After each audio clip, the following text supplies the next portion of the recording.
ఆంధ్రప్రదేశ్ రాష్ట్ర రాజకీయాల్లో జనసేన పార్టీ రాజకీయ ప్రస్థానం ప్రశ్నార్థంగా మారిన విషయం తెలిసిందే. సొంత పార్టీ కార్యకర్తలు, సొంత పార్టీ నాయకులే పవన్ కళ్యాణ్ ఆలోచన నిర్ణయాలను వ్యతిరేకిస్తూ ప్రశ్నిస్తూ పార్టీని వీడుతున్న పరిస్థితులు చూస్తున్నాం. టీడీపీతో పొత్తులో కేవలం 24 సీట్లుగా పరిమితం కావడం పట్ల వాళ్ళంతా అసంతృప్తిగా ఉన్నారు. ఇప్పటికే చాలా మంది కార్యకర్తలు పార్టీని వీడారు. చాలా మంది మేమిక మీతో నడవలేమంటూ తెగేసి చెప్తున్నారు. ఇలాంటి తరుణంలో కమెడియన్ హైపర్ ఆది వచ్చి పవన్ కళ్యాణ్ను తిట్టొద్దు అంటూ ఒక వీడియో రిలీజ్ చేశాడు. అయితే కార్యకర్తల బాధను ఆది ఏమాత్రం అర్థం చేసుకున్నాడని ఇలాంటి వ్యాఖ్యలు చేశాడో ఎవరికి అర్థం కాని పరిస్థితి అయితే ఉంది.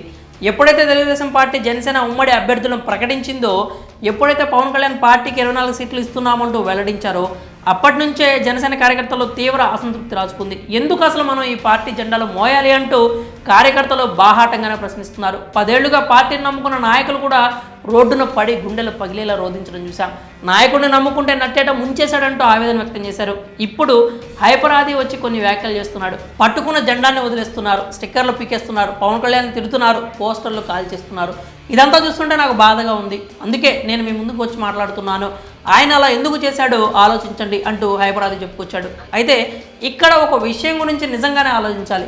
హైపరాది ప్రముఖ కమెడియన్ అనే ప్రత్యేకంగా చెప్పాల్సిన అవసరం లేదు. తన షోలు తాను చేసుకుంటూ ఎప్పుడో ఒకసారి వచ్చి నేను పవన్ కళ్యాణ్ అభిమానిని, జనసేన పార్టీ అంటూ మాట్లాడుతూ ఉంటాడు. అందుకు అతనికి సినిమాల పరంగా బాగానే వర్కౌట్ అవుతూ ఉంటుంది. ఇప్పుడు హైపరాదికి నెట్టింట కొన్ని ప్రశ్నలు ఎదురవుతున్నాయి.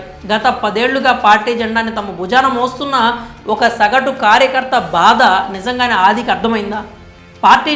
పార్టీ నాయకుడిని నమ్ముకుని 10 ఏళ్లుగా తమ ఉనికి కోసం పోరాడుతున్న నాయకుల బాధ ఆదికి అర్థమైందా?